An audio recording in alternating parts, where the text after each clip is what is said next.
Welcome to Biggest Spoilars, the destination for exclusive spoilers, latest updates. General Hospital spoilers allude that Drew Kane may have to deal with locked-in pattern. Drew may find himself unfit to reveal Willow Kane's guilt and stuck under her control. Thanks to some news content on Tuesday, January 20th, the show was pirated. That occasion was delayed until Wednesday, January 21st, which is when Lucas Jones will offer updates on Drew's condition. Once Willow calls for paramedics and gets Drew to GH, she'll pretend she's an emotional wreck. Willow will make it feel like she just hopes she got Drew to the sanitarium in time following his crazy symptoms. After Willow spills a phony story to Elizabeth Baldwin about Drew warbling his speech and melting on one side of his face, Lucas will deliver some information on their findings. Lucas will reveal that their original opinion indicates Drew suffered a massive stroke, so they'll have him on stroke protocol and will be covering him nearly. As for whether Drew will recover, Lucas will admit it's too early to tell. The Croaker will explain that cases who suffer strokes can parade a number of impairments in the fate. Since Willow is a nanny, she'll point out that Drew could suffer from aphasia and limited mobility. Still, Lucas will offer up an option that seems like a huge hint about where this plot is headed. And in extreme cases, full locked-in pattern. But we wouldn't know anything about that for some time, Lucas will contend in Wednesday's occasion. Now that Lucas has handed this indication, it feels like a safe bet to say that Drew's indeed going to suffer from full locked-in pattern. Drew may be unfit to move or speak at all, meaning he can't tell anyone that Willow did this to him. Of course, Drew should figure out that Willow is shamefaced of shooting him too grounded on her rearmost conduct. That hype to the neck was no doubt a big comp that Willow isn't the loving partner Drew allowed. She was.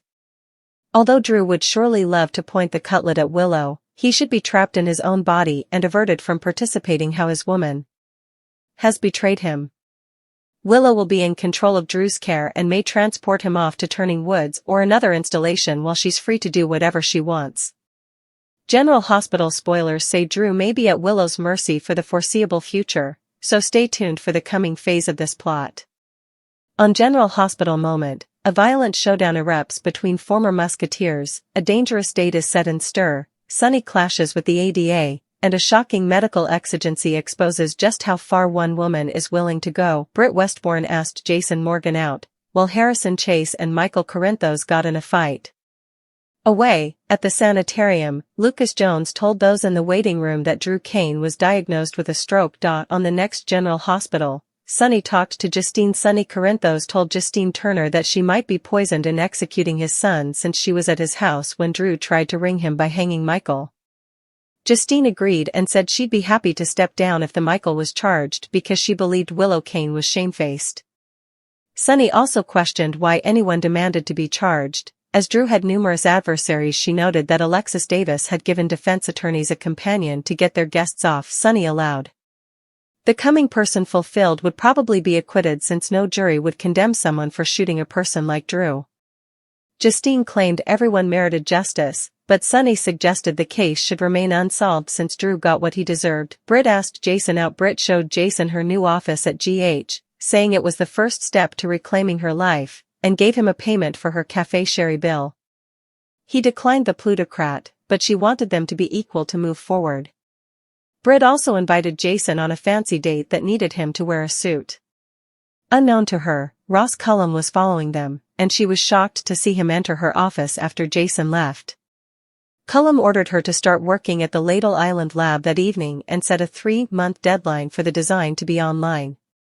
Britt was upset at Cullum's orders when Britt dithered about the timeline. Cullum hovered to make her vanish, which made Britt indeed more anxious about leaving the life she had just returned to. He stated that finishing on time was their main thing, so they would take all pitfalls, and Britt requested one further day. Cullum told her she had formerly been given too important time, mentioning he'd another scientist ready to replace her, and reminded her that without her drug, her nervous system would start to fail. Feeling trapped, Britt agreed to go to Windmere that night. Cullum got ready to leave.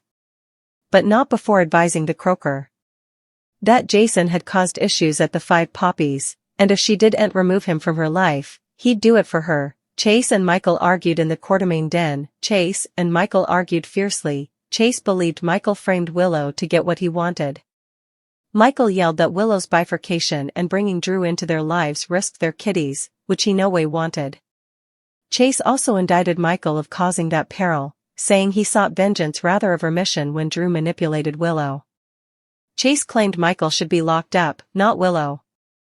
Michael reposted that Chase was so eager to be Willow's idol that he ruined his career for her act, intimating that Chase wanted to sleep with Willow again.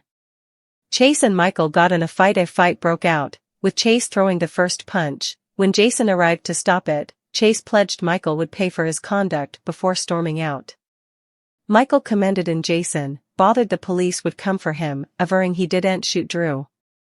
Jason reminded him he survived severe becks previous to his return to his kitties, so he could handle this too.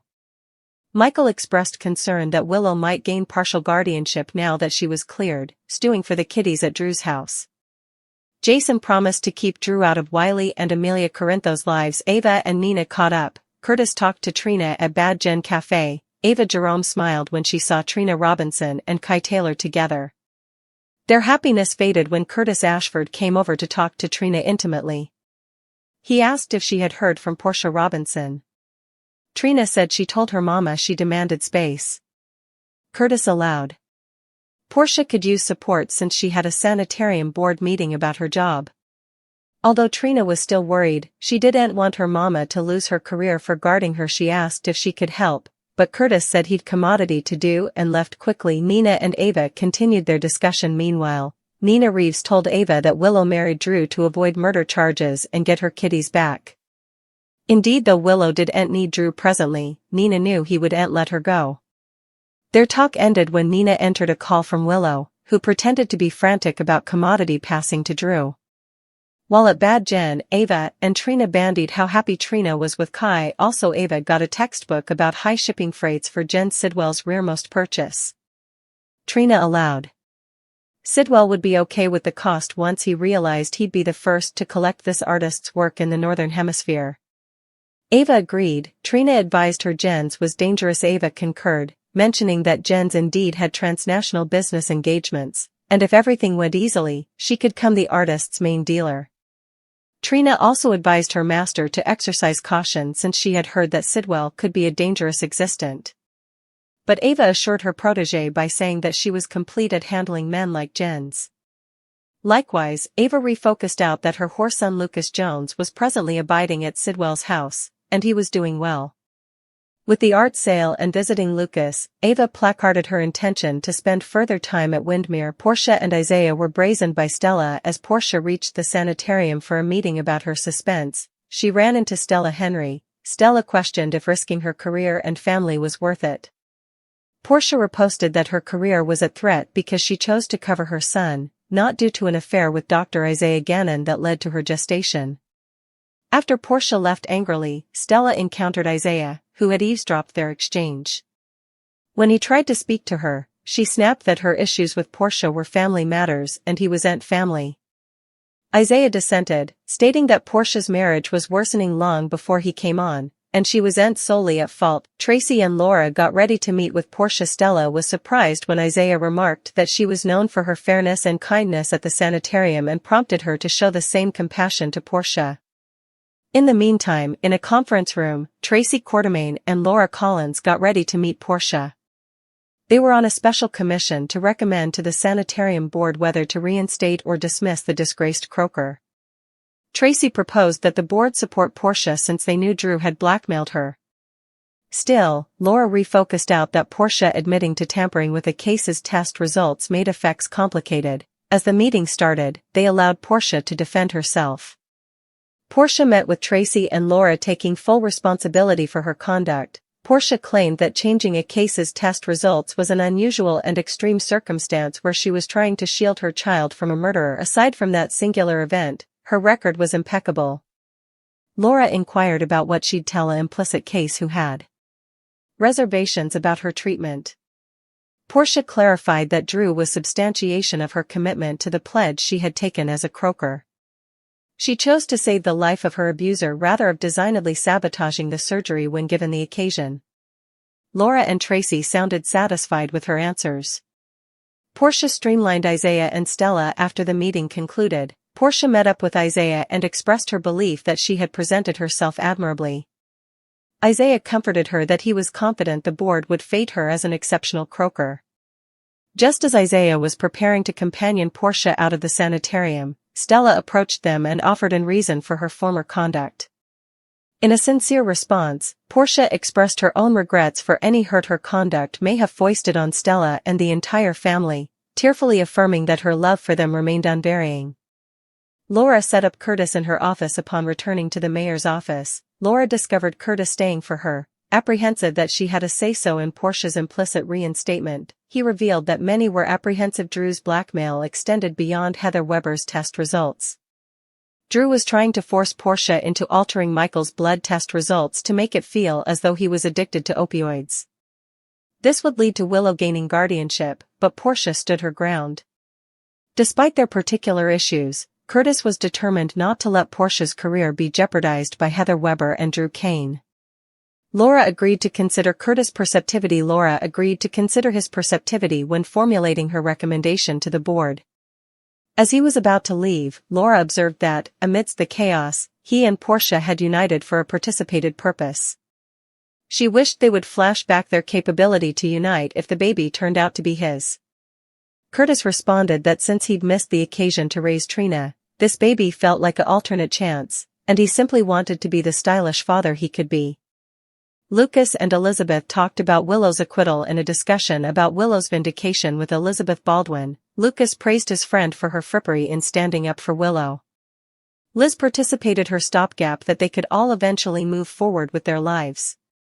Lucas inquired about Willow's return to work, and Liz humorously mentioned that she was eager to have the nanny back, handed Drew a loud it.as they bandied Drew's controlling nature regarding his woman. A call came through to the nanny's Mecca, notifying Liz that a critical case was on the way. That case turned out to be Drew. Willow spun a complicated tale for Liz about Drew having a headache and collapsing. Willow spun a tale for Liz, claiming that despite Drew suffering from a terrible headache, they had celebrated her vindication with champagne. However, after just one belt, Drew started warbling his words and also collapsed.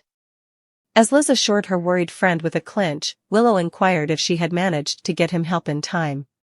Latterly, when Nina arrived with Kai, who had driven her from the cafe, Willow maintained her act of a distraught woman.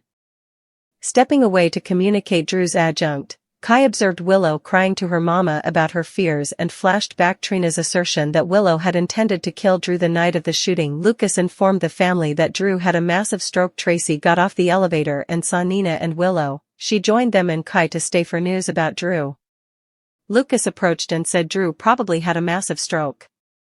Dr. Jones advised the family that it would take time to know if Drew would recover, and some stroke cases might have lasting issues. Willow cried at the study of Drew not being suitable to move well after Lucas's update. Kai went to make calls, and Willow went to the bathroom. Alone with Tracy, Nina said they should stay hopeful for Willow, but Tracy joked that Drew conceivably being a vegetable was error. Meanwhile, Willow took the hype. She used on Drew from her bag and intimately threw it in a sanitarium needle vessel. The quiet before the storm settled over Port Charles like a held breath, the kind that comes right before a baptism, before the plunge into waters that promise renewal on one side and revelation on the other. The city had barely finished buzzing about the court's shocking decisions and whispered accusations when a new chapter began, one steeped in hospital corridors, hushed confessions, and the sharp edge of threats delivered behind closed doors. This was not a cleansing by water, but by truth, pain, and the unyielding will of people determined to protect what they loved, or control it at any cost. A city on pause. News alerts flickered across television screens and phones, delaying the stories Port Charles residents were waiting to see unfold. The interruption felt symbolic, as if the universe itself was stalling, bracing for the ripple effect of what was about to happen. When the episode finally resumed, the focus snapped back to General Hospital, where fate had drawn a tight circle around Drew Kane and Willow Kane. Drew's arrival wasn't dramatic in the way explosions or shootouts were. It was quieter, more terrifying. Slurred words. A face that seemed to melt on one side. A body that refused to cooperate with the mind that commanded it. The signs were subtle enough to be dismissed, until they weren't. Paramedics rushed him through the hospital doors, and Willow followed close behind, her performance flawless, tears in her eyes, voice trembling, every gesture crafted to look like a wife desperate to save her husband. But beneath the surface of her concern, another current flowed, one darker, heavier, and far more dangerous. The diagnosis that changed everything. In the waiting room, time stretched into an endless loop of pacing footsteps and whispered prayers. When Lucas Jones finally emerged, the air seemed to freeze. His expression carried the weight of a doctor who knew his words would reshape lives. He explained that Drew had suffered what appeared to be a massive stroke. The hospital would initiate full stroke protocol, monitoring him closely while running test after test to determine the extent of the damage. Recovery, he admitted, was an open question. Some patients bounced back with therapy and time. Others never fully regained what they lost. Willow, drawing on her own nursing background, spoke up. She mentioned aphasia, the loss of language, and the possibility of limited movement. Lucas nodded, then added something that made the room go still. In the most extreme cases, he said, patients could develop locked-in syndrome. The phrase landed like a thunderclap. A body that could not move. A voice that could not speak. A mind trapped behind unblinking eyes. For most people, it was a horrifying medical possibility. For Drew, it could become a prison. A silent witness. If the diagnosis held, Drew might be fully aware of everything happening around him while being unable to respond. The cruel irony was almost poetic. A man who had been at the center of so many conflicts, manipulations, and power plays could find himself stripped of the one thing he needed most, his ability to tell the truth. And the truth he carried was explosive. Somewhere in the fog of his fading consciousness, Drew would likely piece together what had happened. The syringe. The sudden collapse. The realization that the woman he trusted most had become his greatest threat. He would want to point a finger, to warn the people he loved, to expose the betrayal. Instead, he might be left staring at a ceiling, listening to the soft beep of machines, unable to form a single word. If that wasn't a baptism by fire, what was? Control in the name of care. With Drew incapacitated, the balance of power shifted. Willow stood poised to become the gatekeeper of his world, the one who decided where he went, who saw him, and what information reached his ears. Facilities like Turning Woods loomed as possibilities, places where Drew could be kept safe on the surface but isolated from anyone who might suspect the truth. In public, Willow played the role of the devoted wife, the nurse who just wanted her husband to heal. In private, her choices carried the unmistakable weight of someone determined to stay one step ahead of exposure. Every encouraging word she offered in the hospital halls sounded like a prayer for Drew's recovery. But every decision she made hinted at something else entirely, a desire to keep him silent, contained, and under her control. Violence beyond the bedside. While Drew's life hung in the balance, the rest of Port Charles refused to slow down. At the Quartermain mansion, anger boiled over. Harrison Chase and Michael Corinthos, once bound by shared loyalties, clashed with fists instead of words. Accusations flew, about framing, revenge, and the dangerous choices that had put children in harm's way. The argument escalated until a punch was thrown, and the room erupted into chaos. Jason Morgan arrived in time to break it up, but the damage was already done. Chase stormed out, vowing payback.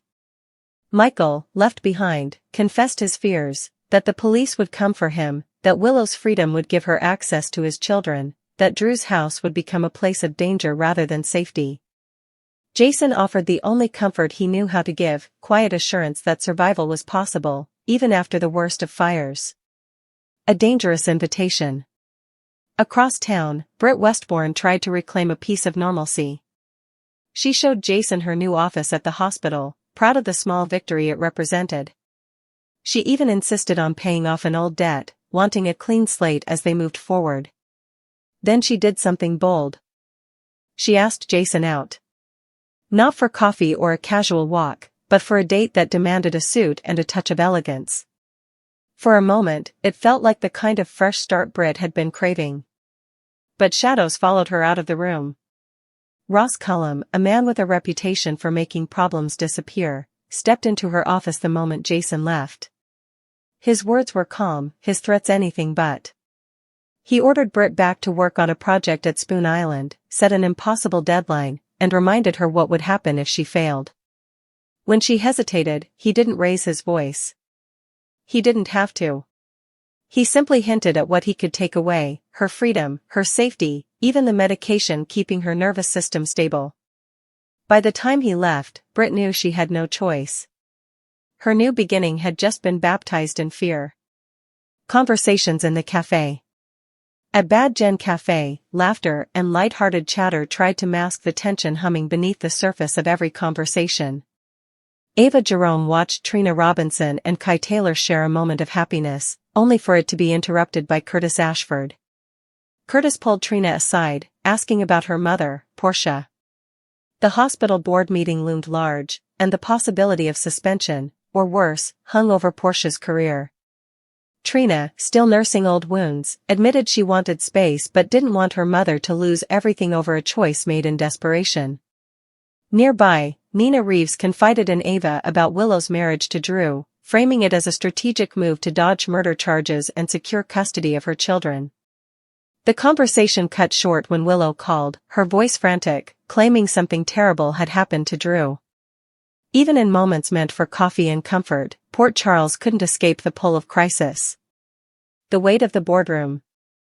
Inside the hospital, Portia stood before Tracy Quartermaine and Laura Collins, two women tasked with deciding her professional fate. She didn't dodge responsibility.